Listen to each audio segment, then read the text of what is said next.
Welcome to another episode of the Wandering Watercolor. Let's start painting. Okay, so this is the 5th page of the forest scenery watercolor coloring book that I make. I design all of these, I print them, I package them, and I make them using actual watercolor paper.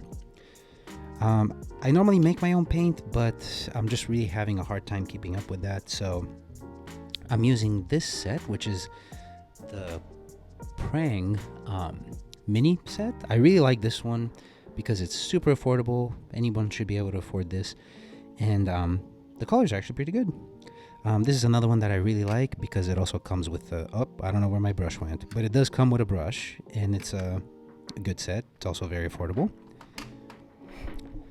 And yeah, let's get started. As always, I have a porcelain plate. This is just a soap dish to mix my colors in. I have 2 jars on the side, a rag, a brush. Is a cheap 50-cent brush that you can get, or actually this was a dollar brush that you can get from the store pretty much. I think I got it from Walmart. And let me just adjust my microphone here. There we go.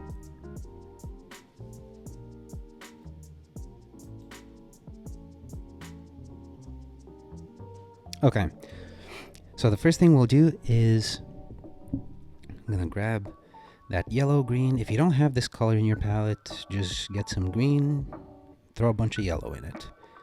Pretty straightforward. I'm going to do that.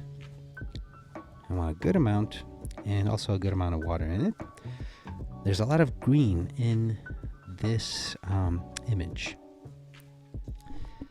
So first and foremost, I'm going to fill in all of this down here, like this, and I'm leaving some of the spots a little white, and I'll show you why in a second.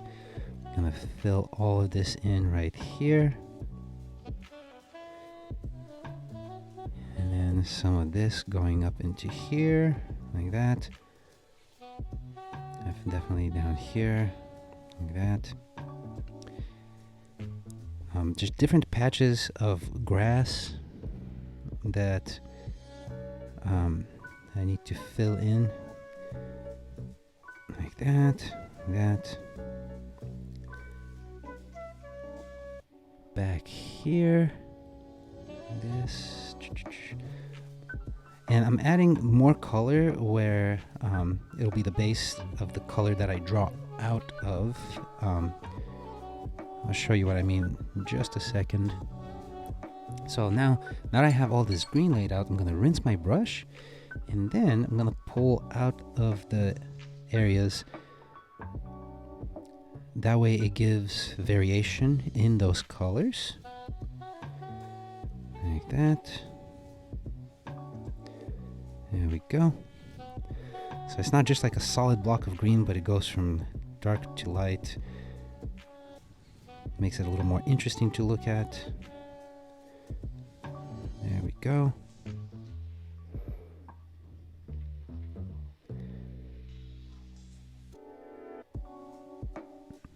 Okay. And it's okay if you overlap a little bit here and there. That's totally fine.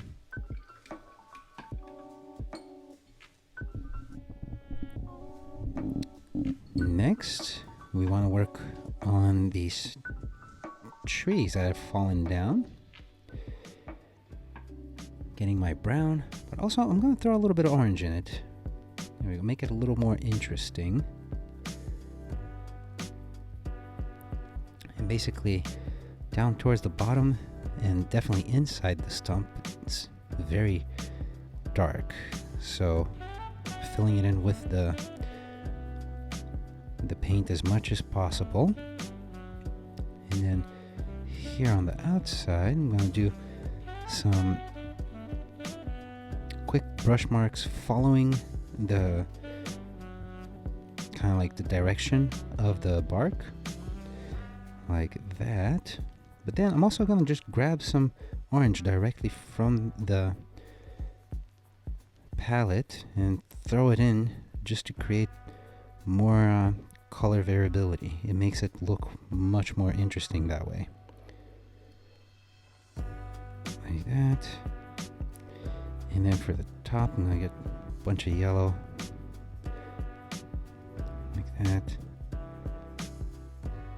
There we go.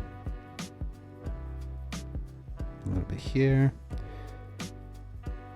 And mix it in while it's all wet.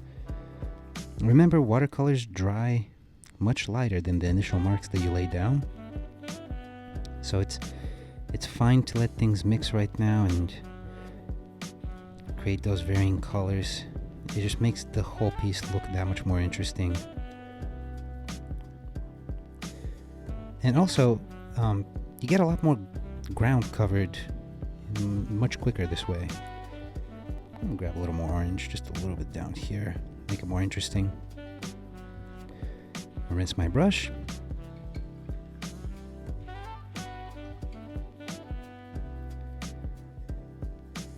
And then do the same thing for the other log. Just gonna put some brown like that.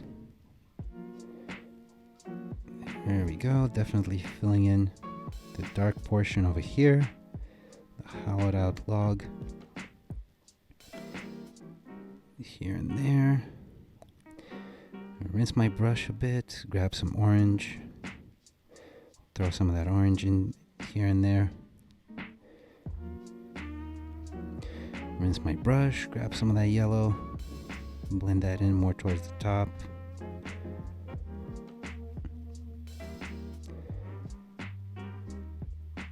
There we go. And nicely mixing in. And then obviously we will add the texture with the darker colors and make it more varied. But for now, this looks pretty good actually for how quickly we did this.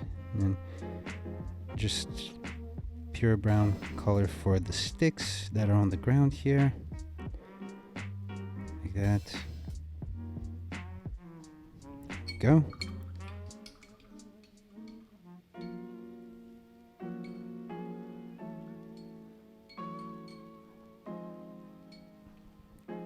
Now for the background, we want to isolate the background much like how we did for the previous one, the previous page. So I'm going to grab the teal color and mix that in with a bunch of the yellow green like that. But I'm going to lean more towards the teal. So basically you just play around with green and blue in this mixture if you don't have these specific colors. More towards the blue though. Okay, and I'm grabbing a good amount of water so that it's more transparent. And now I'm just going to use this to block out the background. So basically all of this here, I'm just going to fill that in like that. This is all part of the background, and we can still define the different details further when we go in to add color variation. But this is a good way to just block out the color so that you know where the background is, and then you can further define the middle ground, foreground.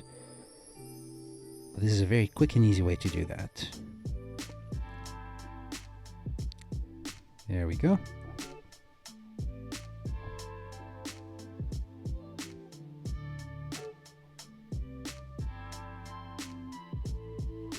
Sorry, I stepped back for a minute just to take a look at how everything's looking.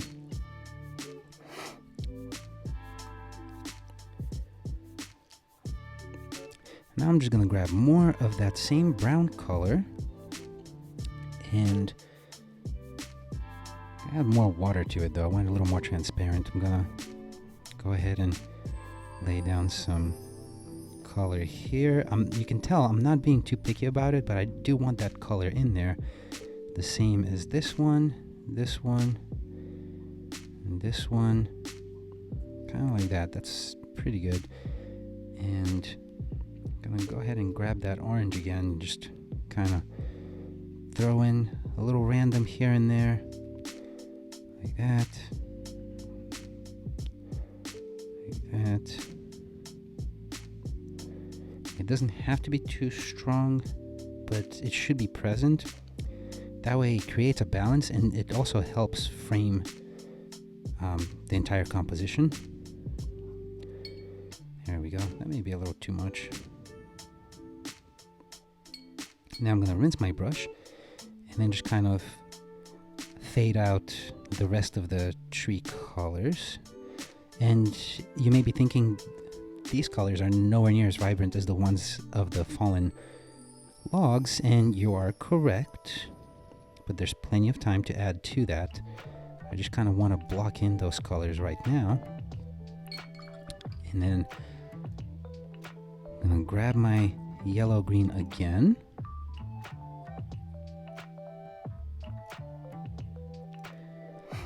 And this time I'm going to grab a little bit of the brown.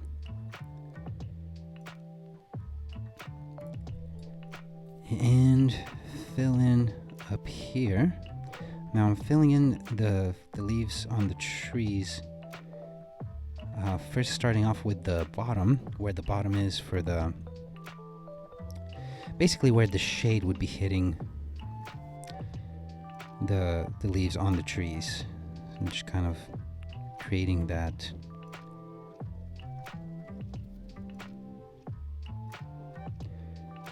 And rinsing my brush and then pulling out the rest of that color. So just kind of fading it upwards. So it's still present, but not as strong. There we go.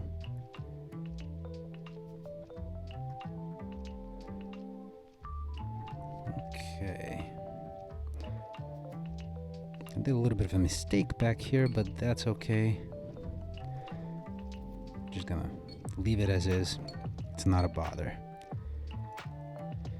Next, I'm gonna grab more of the forest green color and use that for the shrubs that are kind of at the middle ground point, or a little bit further back. They're kind of like between the middle ground and the background. I'm just gonna lay that in like that. And basically do the exact same thing, just rinse my brush and pull out those colors upwards, like that.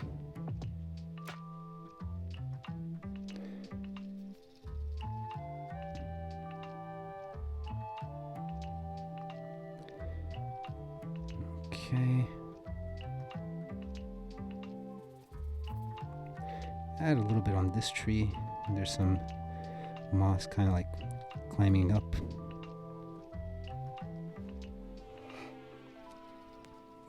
Rinse my brush. The next thing, I want to get a good amount of yellow, mix it in with the brown to kind of create a lighter brown for the path that the elk is on. So I'm gonna go ahead and fill it in a little heavier down here, and it's okay if you cover up some elements, that's fine. A little heavier down here, like that.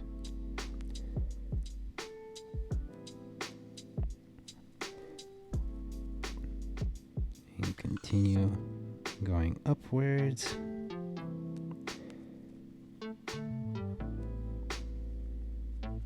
That. Rinse my brush and then fade that out further up. There we go. Okay. Rinse my brush.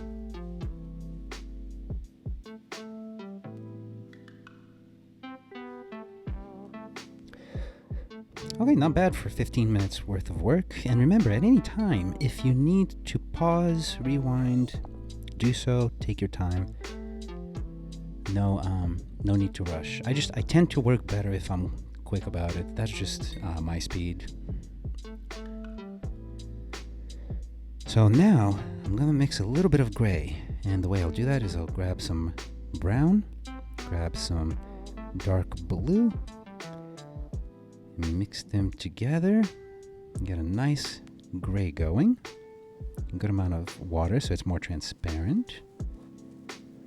And start filling in the rocks. So there's a rock there, rock there, rock there, there, there. And you don't have to fill in all the rocks and pebbles, just the ones that you feel add to the aesthetic. I may have added a few too many rocks in this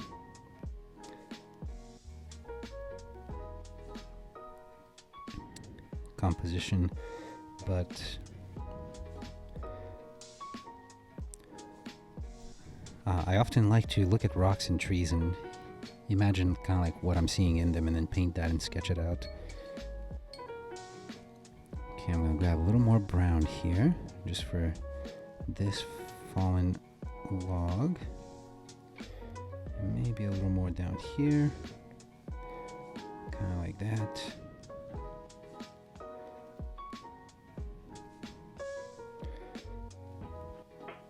There we go.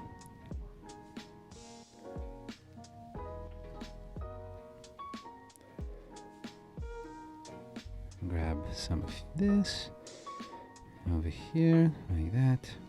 I'm just creating some of that texture with a second layer of brown color. And do that by grazing the tip of the brush and then pressing down a little harder just to make the textures that one would see in bark. Like that. That's good. There we go. And over here as well.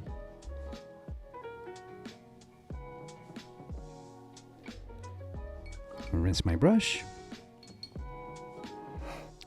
So next, I'm just going to grab a little brown and add it to the blue-green mixture that we have here so that I can increase the contrast in the shading of the leaves on the trees that are up here. Just like that. There we go. Just creating that three-dimensional feel.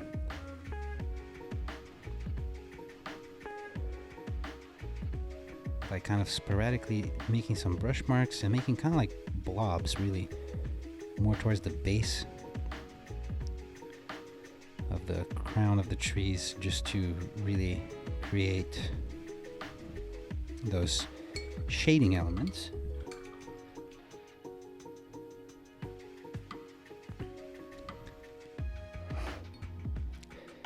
And then doing the same, just with more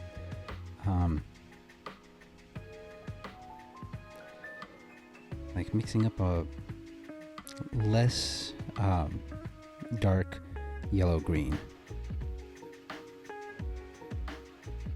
So let's see, I'm gonna add some shade over here, a little bit over here, here, definitely up here where the moss is just kind of climbing up, and add some dots and texture. That a little bit over here, like that.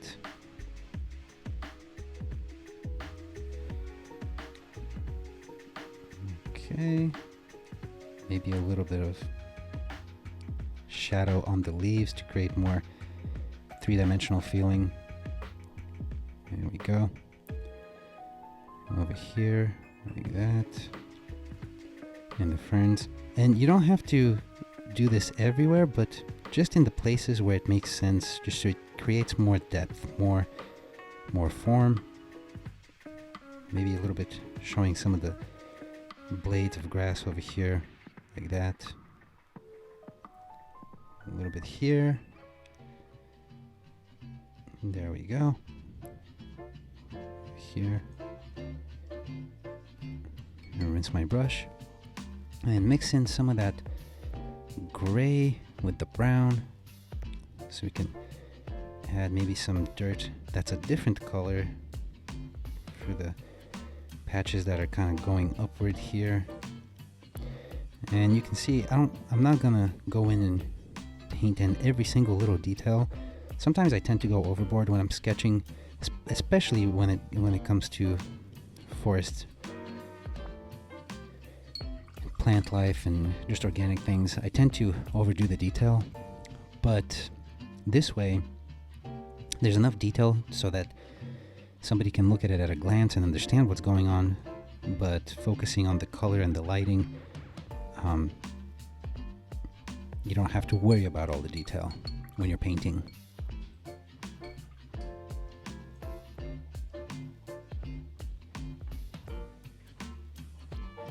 Okay, I'm gonna grab a clean little dish here.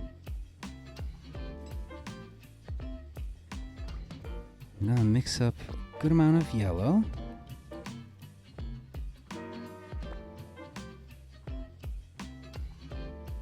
And some brown. And water. And I'm just gonna fill in the elk with this color completely.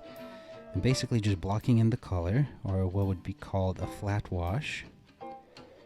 I'm not really worried about detail or shading or anything right now. I'm just wanting the color to be filled in.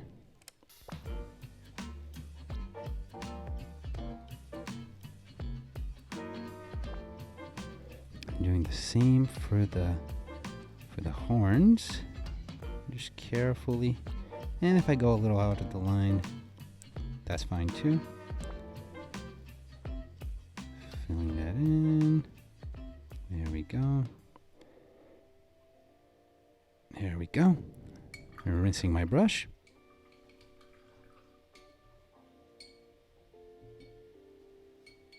While that's drying, I'm going to go ahead and grab some more of the brown and then grab some purple. And that'll give me a really nice dark brown without neutralizing it too much. If I was to use blue, it would make it too dark. But this way, I can just use this, and it gives a nice. It's almost like just a shade off, but you get the idea. So I can use this for the bark here, create some nice texture, maybe a little darker down here, like that. A little bit down here.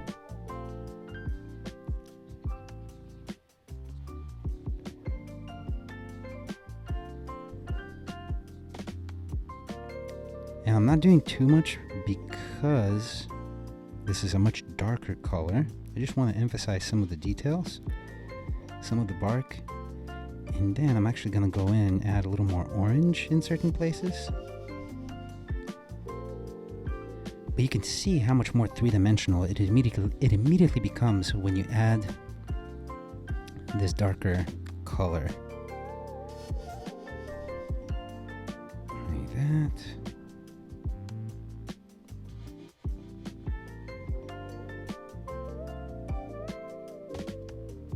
Just slowly adding some of those details. I'm definitely filling in the dark inside part of the tree here.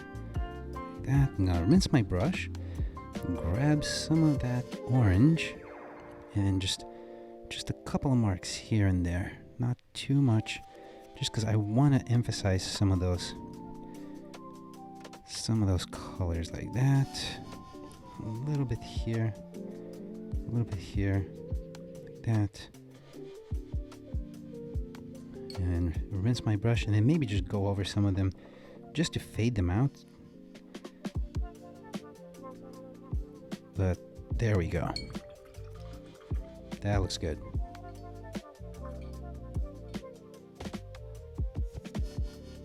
And now I can grab some of that brown and then just go in and do the same for some of the other trees over here, but maybe a little less of the brown, not so strong. A little more water maybe. There we go.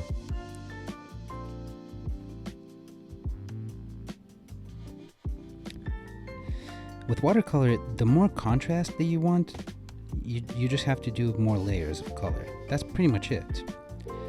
If you find the spot that you want higher contrast, you just add more layers. Same color, just more paint. But I usually like to do it in lighter layers because it's pretty much impossible to reduce the contrast once you've laid in more layers. So just keep that in mind. And yeah, but you can get really nice soft contrast, harsh contrast, kind of building it up whichever way.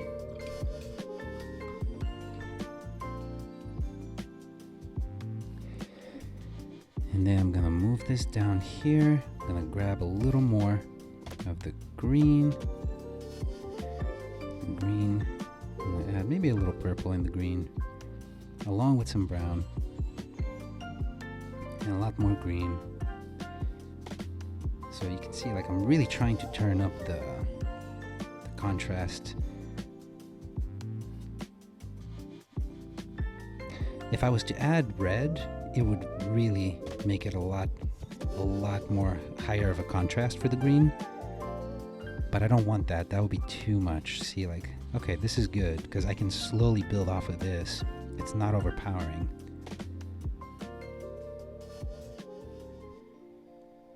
There we go.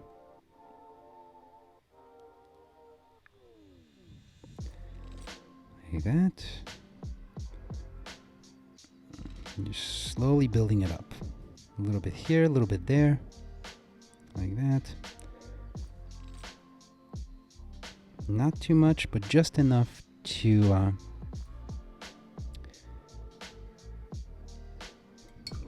make it interesting.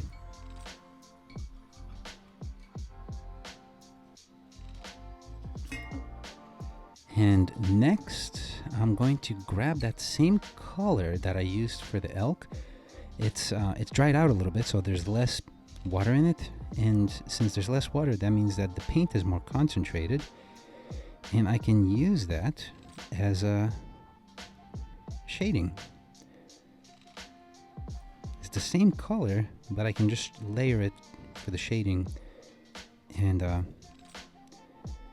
make it more interesting. Like that. A little bit up here. I'm gonna rinse my brush. And dry my brush and pick up some of that excess over here. Like that. Maybe add a little more down here. And one thing that will definitely make this feel more three-dimensional is if I add some gray shadows underneath both the elk and the tree stump over here. So I'll show you what I mean. I'm just adding brown and blue together because that gives you a really nice kind of organic looking gray. And you can push it more towards the brown or towards the blue, either way.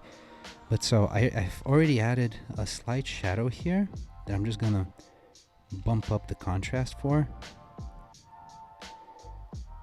And kind of go upwards and just go in where the tree is, like that. And immediately makes the whole thing feel more three-dimensional because of that. And also the same thing with the elk. I'm just gonna add a little shadow underneath and maybe over here since the leg is stepping in the grass, and then a little more right here, which will be right around where the head ends, and maybe just a little bit showing the horns, like that. Maybe make it a little bigger. There we go. Rinse my brush.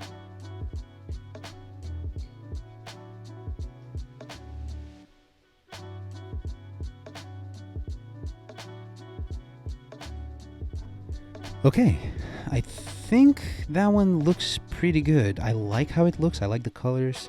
I don't want to overwork it. So I think I'm probably going to leave it as is. Okay, so that was it for that one. Took what, 30 minutes? Yeah, exactly 30 minutes. And I think maybe all that probably made sense, but if you have questions, shoot me a message, leave me a comment. I usually respond within 24 hours, and I will leave everything in the description. And with that, I will see you on the next one.